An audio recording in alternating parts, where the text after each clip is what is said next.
From the Psych Hub Podcast Network, welcome to Coming Back Better, a podcast sponsored by HCA Healthcare and in collaboration with Columbia University Department of Psychiatry.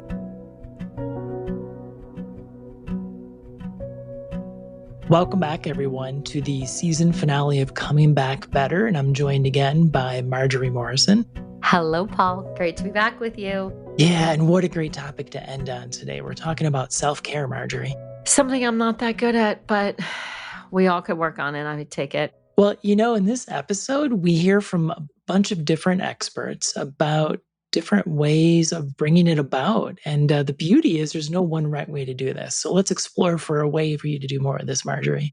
Okay, so I feel like, Paul, there's been a theme of this show of like we're trying to rehabilitate me and get me better at self-care. And you do such a good job at meditation and so much. We've all learned so much from you over this season. So I appreciate your patience with me. Oh, well, right back at you. I mean, there's always room for improvement. So Marjorie, I remember when we did the shorts, and to me, I wanted this to be more than people just listening. I wanted people to feel like they're part of something and be able to participate. And we actually have recordings from listeners about what their experience has been from this podcast. So my dream has come true. Oh, that's so cool. How do we hear from them? We're going to play them right now. Nice. I just wanted to say thank you for including me in the Coming Back Better podcast series. I enjoyed being an expert on a couple of episodes, but I also enjoyed being a listener and hearing more and thinking more about how COVID has impacted our lives. I thought about how this impacted the lives of me and my friends and family, as well as how it impacted the lives of the community as a whole. I enjoyed listening to the podcast, especially the segment of the financial advice, and I can't wait to utilize that in my business. Thank you to everyone who made Coming Back Better. I am absolutely amazed on the amount of information and things I was able to get from this podcast series just week after week. I was very much looking forward to every episode, and so it's kind of sad it's over.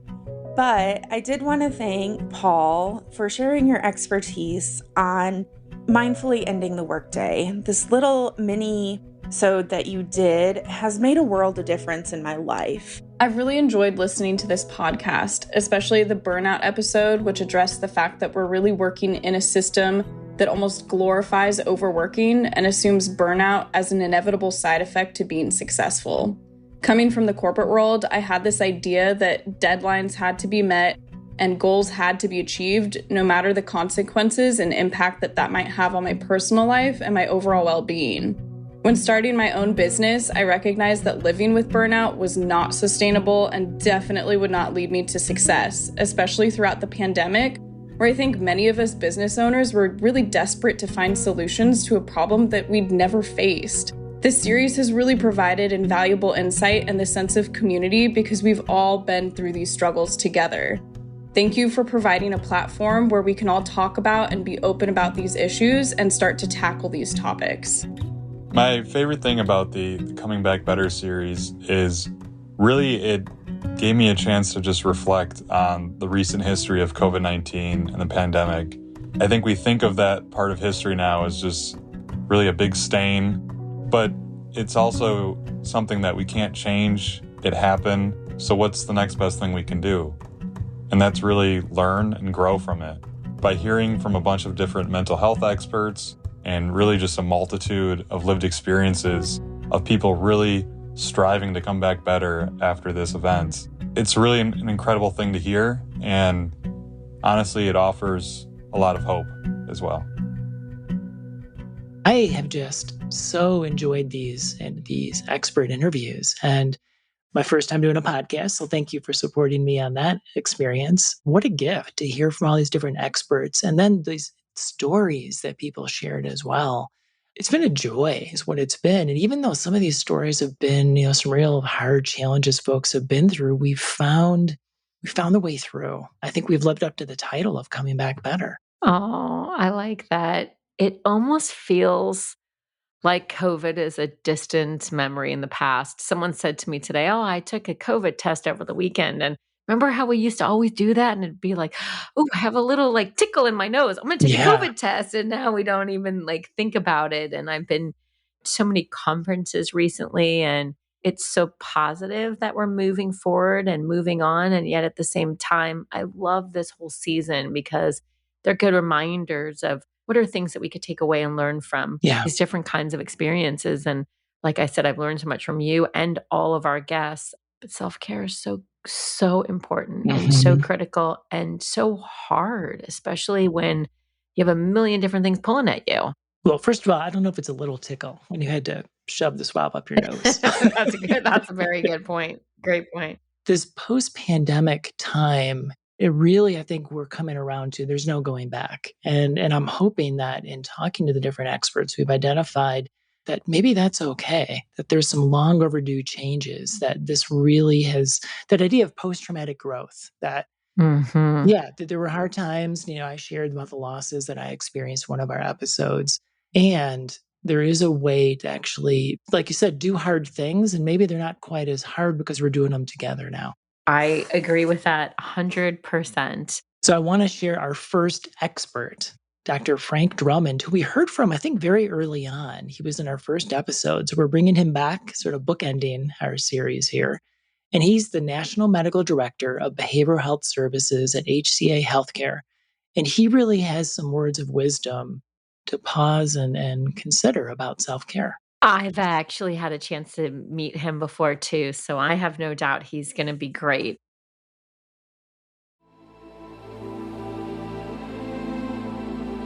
What do we mean when we talk about mental wellness, if we can start there? Or what do you mean when you speak on the topic? So we know what is the context we're coming from. So I would say mental wellness has multiple aspects. The first is your level of self-awareness and your ability to understand your context, your history, and sort of how your own brain works. Mental wellness is also management of some common issues, including anxiety, mood changes, managing sadness or depression, and also managing relationships. So mental wellness is also the way that you process, maintain, and manage and sort of guard relationships that are important to you outside of yourself. And mental wellness, at its core, there's an element of self-care there. So what do I need to do to manage and maintain happiness, to put it simply? So am I happy? What are the pieces that I need to find that place? And how do I manage that in an ongoing way? How did COVID impact our ability, our capacity of maintaining mental wellness? So there was a tremendous impact on physical health and behavioral health. We had to become experts in understanding our own body and the way that it could be affected by illness and the way that our own bodies affect other people, right? So the whole masking, social distancing, interactions, that all became a different level of either threat or promise, like as far as the way that you manage or maintain. Interesting. So along with that, the behavioral health aspect became elevated as people had to learn how to manage themselves when everything was different, when everything was scary, when the level of anxiety in the general population and in the culture was very high. What did that mean to your own personal way to manage your own anxiety and the way to find a way to be happy again or well, given all these changes? So we didn't have an option going into it, but I'm wondering what options do we have coming out of it when it comes to mental wellness and self-care? There is a rush to normalcy that I think would be a mistake when we've had such significant learnings. Okay. There's also a rush to normalcy or maybe ignoring your own physical health and mental wellness that also would be a mistake because, number one, a similar thing could happen again. We know it's real now. True. Yeah. And number two, we have this opportunity to grow that everyone should take advantage of. What would be the repercussions if we try to ignore it and rush back to what normal was? The repercussions would be, I think, an increased risk of having another pandemic, for one thing, the most broad thing. Good point, yeah. The repercussions are not to use new tools that everyone had to develop to manage and having that recurrence of anxiety, depression, loneliness, et cetera, that might once again hit you in a different, harder way now that you're a little different and the world's different. So recognizing change and growth can be scary. How do you encourage us to take advantage of this opportunity? I think the one way that resonates with a lot of people is to reflect on your personal journey and what happened to you during COVID. Let's ignore the political stuff. Let's ignore the vaccine debates. Let's ignore all that. Yeah. What actually happened to you personally? Taking an inventory of what did you lose, either both personally with your health, financially, your job. What did you learn? What did you learn about yourself? What did you learn about your body? What did you learn about your social Okay. needs? What did you learn about what works for you? And how did you grow or change? Mhm. Everyone can go through that practice of any age. And I think Mm. taking a real inventory of that is very helpful as you frame things moving forward. In talking about self-care, if we can identify what is it the individual needs to own and what do we need to consider as a society to being responsible moving forward? Another opportunity is the increase in focus on Mm. physical health. Now, this Mm. may sound obvious, but it's not. So, physical health, as needed by the entire world, became elevated, and access points were discovered where people Okay. couldn't get Yeah. to what they needed, including emergency care, routine care. And I think a lot of work was done to decrease the barrier or threshold to receiving care that is needed. Either the cost was removed for vaccines, for example, telemedicine. Let's face it, everyone has a mobile phone. Right. You can then access a caregiver, a doctor, a nurse practitioner, a therapist, psychiatrist, whatever, pretty easily on your phone. Like that was mobilized in a way globally quickly that's kind of amazing. That is one thing that society should continue to endorse and support in order to learn and to grow. And that's access to basic healthcare. On the mental health or behavioral health, Yeah. there was a reduction in the barrier to seeking that help Mm. as well. The public conversation and culture globally became much more open about discussing things like anxiety and how it affects you, Mhm. sadness, isolation, loneliness, depression, suicide. There were a lot of efforts to make that Yeah. an okay thing to talk about. And we did see an increase in access for behavioral health go up across the board. Right. My personal experience was with, say, 300,000 employees at HCA Mhm. Healthcare. So we really looked at making our employee assistance program, which is a sort of the behavioral health piece of it, easier. And the utilization of this program went up by 400 times Wow. during that, Okay. we'll say, a 2-year period broadly. So, and that was encouraged and encouraging, in my opinion. I'm like, great, people are reaching out. They're trying to get their kids into therapy or themselves into marital therapy or to see a psychiatrist to talk about, well, is this something maybe I need extra help on for my behavioral health needs? That cultural shift into the accessibility and the approach and attitude about seeking behavioral health help improved. Yeah, there was a normalizing. It's okay to do this, is what I'm hearing you say. It's okay to feel it and it's okay to get help for it. I love that. What would be your getting practical as far as if I'm new to self-care, where do I start? Where do I begin as I move into this new phase of COVID? Okay, let's talk about the basics of self care. What can you do to manage yourself in a way that makes you a happier, I don't want to say better person, but maybe a more enlightened or content person?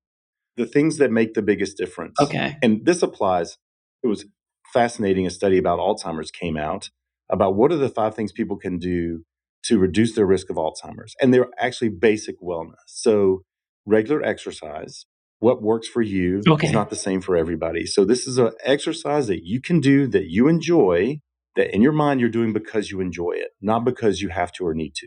So, developing an exercise practice is critical for self care. So, why? The number one treatment for generalized anxiety disorder is physical exercise. Beats Prozac, beats everything. And I don't think people even, they don't really absorb that. I mean, I think some people realize it when they start to do it, but it's something just that people need to know. Also, the rate of Alzheimer's is reduced by 20% in people who participate in regular exercise. Diet is important, that you eat a healthy Mediterranean-based diet. That actually relates to your mood, energy level, sleep, and all the things that make you feel better about your day and about sort of your life and who you are and what your position is and your mood. Smoking and alcohol are also significant factors. Your self-care and the choices you make to self-medicate versus other approaches can have a significant impact on your physical wellness and should be addressed and looked at. And then finally, a meditation practice is helpful. So people struggle with that. Telling anxious people to meditate is the wrong tool. They just, it's all about being calm, right? So you can't force an anxious person to be calm. But developing practices of mindfulness can lead to a meditative state. People typically can pray if that works for them. Okay. They can do gratitude reflections daily. All these things put yourself in a sort of alpha wave meditative state. And I don't think it's bad to try and practice meditation with some simple meditation guidance that could be on YouTube or a podcast, etc. Okay. It might not stick, and that's okay also. But developing a mindfulness practice that turns on sort of this alpha wave or different wave or pulls you out of that anxious mental state can have a significant impact on personal wellness. Those three are the major ones that have the biggest impact. And the relationship piece, the relationship with yourself and others is also very significant. Finding what works for you and fine-tuning your life to do that as much as possible or seek it out is also extremely important. Wow, Paul, that was really a great conversation you had with him. I would say some of the top points that I got out of it was that how we all kind of developed self-care tools during the pandemic, and we got to keep that going to keep our mental wellness strong. And we're not the same as we were before the pandemic. And it's just, I really think that's so true, right? We're kind of different, and we have to take stock of our growth and the development that we've had since the pandemic. I thought it was interesting how he exercised on reflecting about our own personal journey through the pandemic and thinking of what we lost, but what we gained, and then what we learned about ourselves. I can think about just times that I've thought just with myself of having to go from having an office and being around people to all of a sudden, I moved to Nashville when I started Psych Hub. Now all of a sudden in the pandemic, I didn't have an office. I was home alone, hadn't really built a big social network there. And those times of it were really hard. But then what it kind of forces you to have to work harder to make friends and build a network. And just think it's so important that we just reflect on how we can use that to move forward. As we talked about, I am not that great at self-care. During the pandemic, I was so good at exercising regularly. I was so disciplined about it, and I'm not anymore. I miss it. I miss that I was better at making sure I exercised in the morning and that I ate healthy. There just wasn't as many choices. And now it's like work starts earlier, easier to just order food and have it delivered or go out at night. So I really think that for me, I have a lot of work to do personally to get those habits and maintain them in this new chapter of life. I love the mental practice of mindfulness and gratitude, and I'd love to be able to incorporate that as well too. One, you're not alone, but that we all went through this together. And when I teach meditation to folks, they're always like, oh, I didn't do it this past week. Like, now you've got some comparison. You've collected data, the days you did versus the days you didn't. That's what I hear. You notice the difference, and letting that be inspiring or motivator to, oh, I like that feeling. I want more of that. And that's what I'm hearing, that you do notice the days that you maybe eat a little better or move around a little more. And I know you talk about going to do meetings like walking in the park. So you're doing it. You're finding your way. Not always. I'd like to do it more, but I try. And I love how he laid out this idea, like you said, of reflection, and that all of us, what a great starting point. Yes, we were forced to rapidly make changes we didn't necessarily want to do, but that does create that starkness of contrast where we can look back, and really such a simple tool of what did I lose? What did I learn? And then what do I want to continue doing? And I think that's the real strong takeaway. Well, speaking of barriers, we're going to hear back again from Dr. Eric Lopez Maya. And he spoke directly to this idea of what's getting in the way. And for him as a mindfulness teacher, it's very common what type of challenges people bring up. And so we had a chance to listen to him again. And just a reminder that he is the director of the Mexican Institute for Mindfulness, a leading institution in Mexico and Latin America, which is part of the Global Mindfulness Collaborative of Brown University Center for Mindfulness, and offers mindfulness-based interventions as well as teacher training programs for mental health, well-being, and stress reduction both for companies and the general public. And Eric, it was just such a pleasure to talk to him. So I'm really thrilled to bring him back again. I'm excited. Let's roll the tape.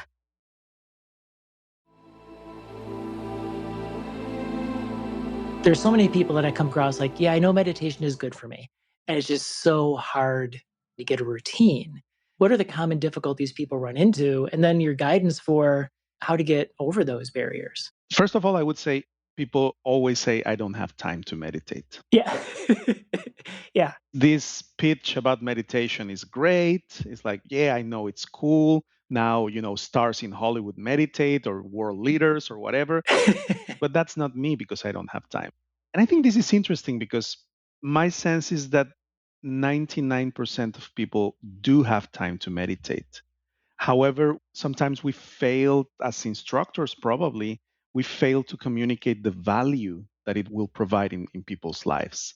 Meaning that 20 minutes invested in social media, for instance, is going to give you a much different yield than 20 minutes in meditation. Right. So right. the reason why I'm mentioning social media is because oftentimes when we check social media, it's maybe for a couple minutes in between meetings or something like that.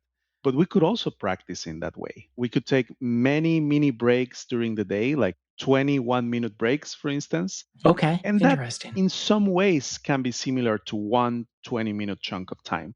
I have no time to meditate. You probably do. That's the point, right? There is a benefit to that. In general, in the science of habits and creation of habits tells us the same thing. It's difficult to form a habit. The other one, which is related to what we were speaking about at the beginning of this conversation, is whenever I sit down to meditate, I get too distracted. I'm not a good meditator. Nobody is. I'm not. Nobody is, for sure. Yeah. That's a good point. Nobody is and what does being a good meditator means, right? Yeah. Yeah. The point I'm trying to illustrate here, and maybe I'm going to be a little bit redundant, but I think it's worth it. Please. Yeah. You don't have to stop thinking to be a good meditator. Meditation is all about awareness. It's all about being awake and alive to what is happening. So if you're awake and alive to the fact that you are thinking a lot of things, then that's a good meditation. Because when we are aware and when we are alive and attentive to what is happening, we have the possibility to respond in a different way. In many other ways, that's the whole point of meditation, is just learning new ways to respond. Any other barriers worth noting? I think there is a perceived barrier that goes something like, I don't know where to learn or who could teach me mindfulness. Oh. Maybe this is becoming less relevant, but I see it. I still see it. Like, well, okay, meditation is great, but how can I learn it? It seems so difficult. Right. And nowadays we have so many resources. Obviously, we have apps, we have a bunch of different courses, YouTube videos, podcasts, but that's a huge barrier. From my perspective, is related to the fact that there are a lot of general misconceptions about mindfulness. It's like I need like a guru to teach me meditation or mindfulness. So my sense is that it's fairly easy to learn how to practice. If somebody asked me, Eric, please tell me in 30 seconds how to meditate, I think I could give it a shot. Maybe I would not be able to give the most detailed information, but I would say something like that. Just take a few moments of your time, set aside, whatever distractions are present. And maybe if you feel safe doing so, you can close your eyes and just bring your attention to either one sensation in your body that is easy to note, or maybe to sounds, the sounds in your environment. Just be present with that. What will happen is that after a few seconds, probably, your mind will start its natural process of generating thoughts. So just come back. And then if it happens again, just come back again. Just come back. That's it. It's so simple yet so difficult, obviously. Yeah. Because it challenges the way that we see things in life. Any closing thoughts about, as we come out of the pandemic and we're trying to figure out this new normal and the changes still happening, what closing thoughts on the place mindfulness can play within this living our new normal? I want to share a little bit about my experience. Oh, please. Yeah. It's funny because before the pandemic, when I was teaching or doing teacher training, I felt in many ways that that I had enough background in terms of experience and training to be able to cope with questions from my students or challenges. This is pre-pandemic. And now it's interesting because post-pandemic, it feels to me and it seems to me like as time goes by, I have less and less answers. This comes because the way you posed your question in terms of coping with uncertainty. What I would say, and maybe what I'm learning in my own practice as well, is that it is okay to be with uncertainty. We don't need to know the answer to what's coming next, especially Wow. in these times where everything is so uncertain. Some teachers call this the don't know mind, right? The don't know mind. We need to Befriend that. befriend that. I was going to say at ease, but sometimes we cannot be at ease, but just befriend it for sure. That's a nice way of saying it. And I think that for the most part, when we learn to be comfortable with uncertainty in terms of the sensations that it brings, the emotions, the thoughts, there is something deeper that arises inside of us. I don't like to use the word wisdom a lot, but I would like to use it very consciously. There is a wisdom that comes up that knows that life in general is uncertain. And the pandemic basically showed us very clearly, I would say, or with more emphasis, that there is a lot of uncertainty. But Joseph Goldstein, one meditation teacher, used to say, anything can happen at any Wow. moment. Wow. Anything can happen at any moment. And that's okay. Exactly. That's okay. It's not a reason to become scared or whatever, but it's something to embrace because I want to talk in plural, we haven't been, at least I haven't been, or I hadn't been educated in these facts of life. It's a fact. Anything can happen at any moment. It is, yeah. It's not dogma. Anybody, like the Buddha would say, anybody could go out and experience it for themselves. Oftentimes we think about balance as something static. In fact, balance is a dynamic process. If we want to walk on a tightrope, the person who is doing that is constantly moving. Actually, the moment when they stop moving, they just fall off. So maybe there is wisdom there that balance has a dynamic element. You have to keep on moving in order to maintain balance.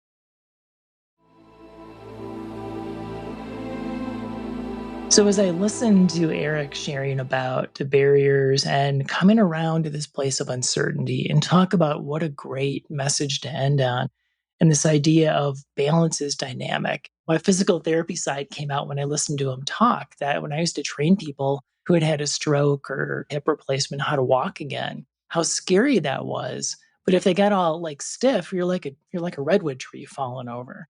And this idea of balance requires flexibility and movement. And why can't we apply that to our mental and emotional health as well? I like that connection that you just made. I think we can carve out the time to meditate if that's what we want to do. There's no one, not even the expert meditator, that's great at meditating. I love that because, someone like me who's hard on myself and is always critical of myself. And I'm always like, I'm not good at this. My mind is getting distracted. What he talked about, the meditation is not about stopping your thoughts, but it's about the awareness and being awake and alive to what's happening. I appreciate how meditation can help us really kind of find new ways to think about and respond to the world around us. And it's okay to be a little out of control sometime, to get comfortable with it. Those were great takeaways. Yeah, I mean, it's the reality that we can't control everything as hard as we try. So, how mindfulness equips us to be with things that are beyond our control.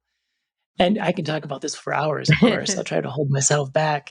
But I also think this idea of time, because I run into it is when I teach people mindfulness. And the thing is, we have time to be sick, right? When our bodies finally kind of crash and burn, Mhm. and you have no choice to make time for that. So, why not instead be proactive? Like you said, it doesn't take that much actual time in the day to take these little breaks that instead of reaching for our phones, that we all do, I Mhm. do it, it's put the phone down, open the window, take a deep breath, that we all can make time for that. I agree with that. I had the opportunity to discuss self care with the awesome Johnny Crowder. Johnny is a resilience, well-being, and mental health expert. He is a certified recovery peer specialist, and he is the founder and CEO of Cope Notes. I'm excited for him to share his thoughts on self-care.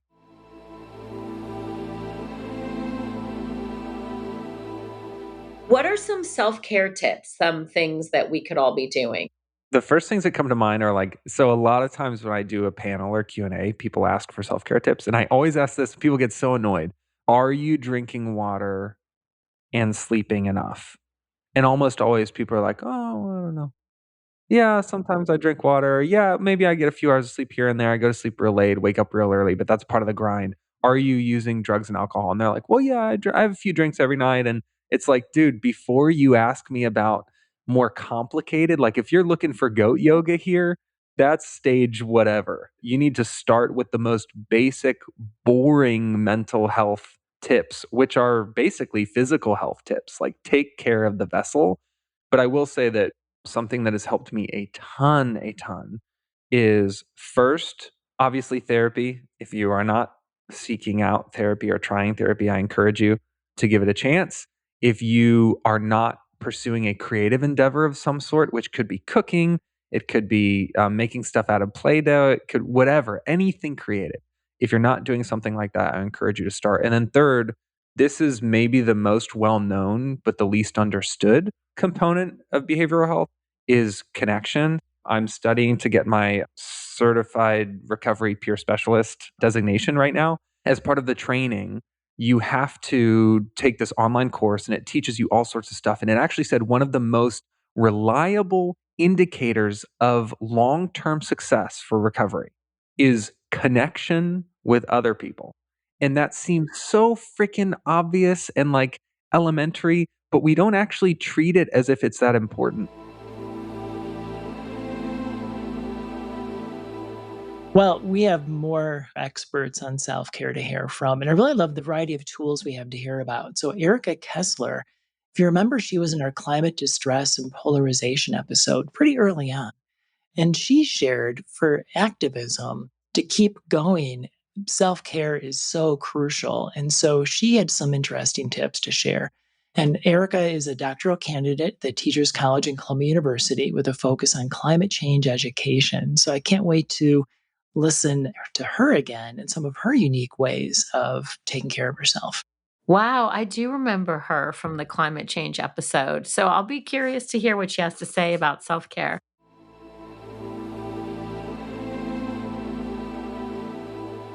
I'm curious about self-care. What self-care do you recommend for our audience as they continue to hang in there on climate change and climate justice? This is probably the most challenging question to answer because self-care routines, strong word, but when I feel myself getting overwhelmed or having high levels of distress, anxiety, or in fact, burnout, I first usually turn to journaling. And I'm going to give a huge shout out to this woman who started the Climate Journal Project, Nice. and her name is Yvonne Quaresma. She founded this Climate Journal Project along with some climate grief experts. And who's And that? she developed this whole journaling project with prompts to unpack your feelings about climate change. So that's one self-care routine that I have developed over time. Of course, journaling is not for everybody. And so another way of self-care is checking out, actually. Say more about that one. This is my favorite self-care routine of reading fantasy and epic fantasy novels. And there's a whole genre of climate fiction, eco fiction, and solar punk, and it's amazing. Solar punk. That's a Yeah, new one. Okay. yeah, and it's great for, like, imagining different futures and to see a story and see, and read something that perhaps when I feel like in reality is nothing is changing, in a story it might change. It reinvigorates me and is a great resource and a way to check out, to be in a different place. Two very different approaches. Journaling strikes me as going really deep inward, and then this checking out is I love the balance of those two. Balance is our common theme for today, isn't it? I think that's what it is. It's not all about adaptation, it's also about mitigation and vice versa. All these balances for actual solutions, but also feelings. And then I would say the last thing that's outside the self is, again, this theme of community. Finding those friends, finding those colleagues, and sitting with what we're feeling really is the best form of self-care. And as an introvert, sometimes it's scary, but at times it's very, very helpful. Even in my professional realm of working at the Center for Sustainable Futures, all of us there, although have different interests or pursuits in terms of research, we can all come together and say, yeah. I can't think of a better note to end on as far as community and how we do community differently. That's always going to be the common thing of how to carry us through. I really enjoyed that a lot. And I think the comments about journaling are super interesting. Now, and everybody does that differently. People journal about while they're on calls, and some people journal at the end of the day or on the weekends, or more inspirational or more to process things. And I think or some people do it on their phones and some people do it in journals, right? But I love that idea about just reflecting, about being present and reflecting. I think the other thing that I found super interesting was just the conversation around community. Like I was saying, for me during the pandemic, community was everything. There were times I felt alone, and then you realize you're not alone and you have this community around you and you all, are kind of there for each other. And it's just such a beautiful thing. Yeah, it takes a village to get through something like this, right? The other thing that I have to admit, I was a little bit not sure when she talked about this idea of her fantasy novels and how that was a way of checking out. My Curse of Mindfulness guy, I'm like, wait, checking out. But what I heard in that is that when she reads these novels about activism, environmentalism, that they inspire her to what may be possible. And I think sometimes we need that hope, that especially with something like she does with activism, but I think with any challenges in our life, that hope is going to fuel us for the times when things are hard. And so I really appreciated that sense of she threw in a little bit different tool that maybe isn't always talked about in self-care, but where can you find hope to relight that fire that may be getting a little harder to keep going? So, Paul, I have one final expert for this episode. Awesome. I had a conversation with Dr. Deborah Cabaniss. She was in our work episode. In this clip, she discusses the importance of how important it is to take time to figure out what is meaningful and what is, meaningful to you. Dr. Deborah Cabaniss is a professor of clinical psychiatry at Columbia University, where she works in psychiatry residency training. She specializes in psychotherapy education and has written several textbooks for trainees. She also sees patients in Manhattan.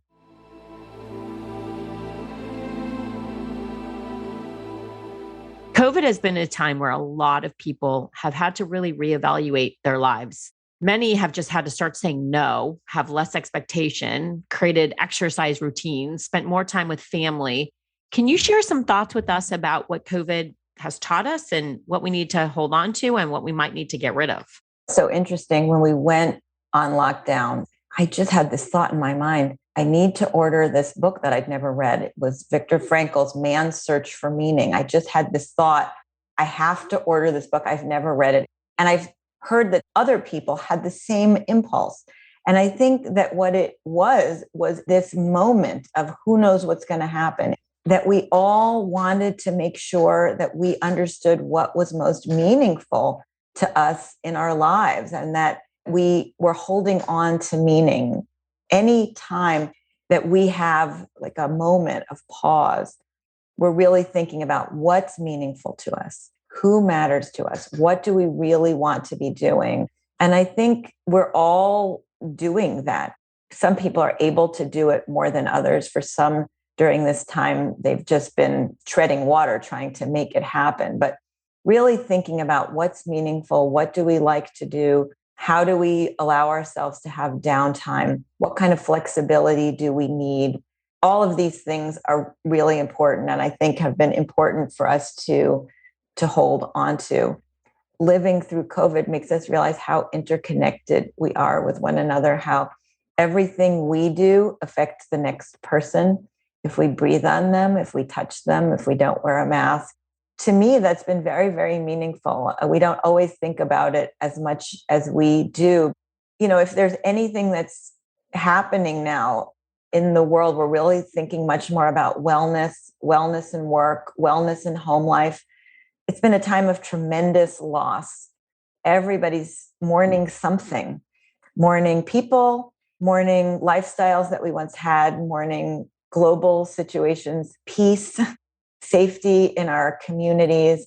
We all need to think about wellness for ourselves, for our communities, for our children, for our loved ones. So I hope that this emphasis, this on wellness, self-care continues beyond this crisis moment.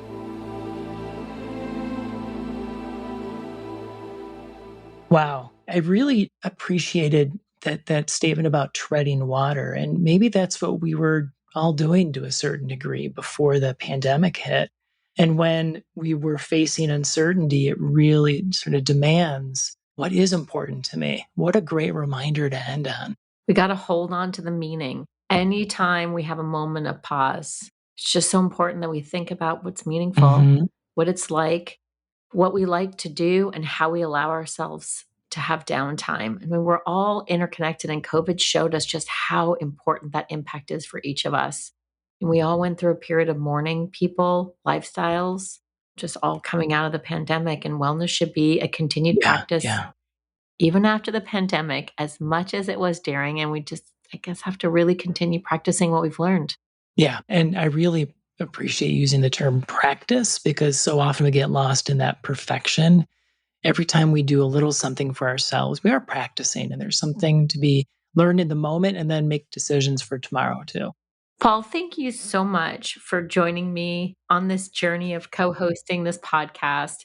It would not at all have been possible without our sponsors at HCA and our incredible partners at Columbia Department of Psychiatry. I feel a lot of gratitude for the opportunity to work on this show. Oh, right back at you, Marjorie. I have, with today being closing, it's just been such a time for me to reflect on what this experience has been. I don't know how many times I said during interviews with experts about disruption creates opportunity. And okay, I'm going to throw a poem at you. Are you ready? Yes. Because this one came, I'm not a big poem guy, but this one goes all the way back to grad school. But I think it's so fitting to what we've talked about. Ani's Nin poem is called Risk. And then the day came when the risk to remain tight in a bud was more painful than the risk it took to blossom. Oh, that's beautiful. And I find that so much speaks to what my experience has been hearing from all these different folks, that COVID forced us, we didn't ask for this, but that stark contrast really made us take a look at, what do I want my life to be? And what can I do coming out of this? And so we didn't invite everything that happened with COVID. But yeah, I think Coming Back Better has taught me that it is possible to come back better in what I've learned and experienced. So thank you for helping me explore that, Marjorie. Thank you.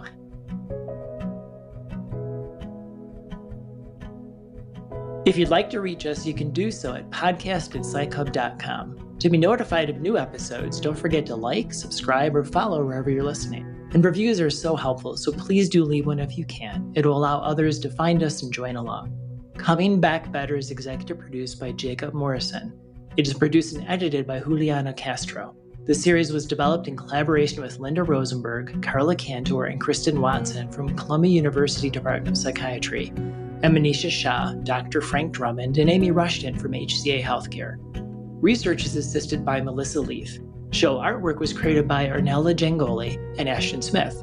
Audience strategy is by Alyssa Fackler, Sarah Hale, and Alyssa Yarama. A very special thanks to Andrea Wolbach, Trevin Stegall, Evelyn Valentine, Kaylee Sneed, Julie Plummer, Thad Thomas, Paul Kay, and Elizabeth Roosevelt. Coming Back Better is a co-production from PsychHub and Columbia University Department of Psychiatry and is brought to you by HCA Healthcare. I'm Paul Deger, and my co-host Marjorie Morrison and I thank you for joining us.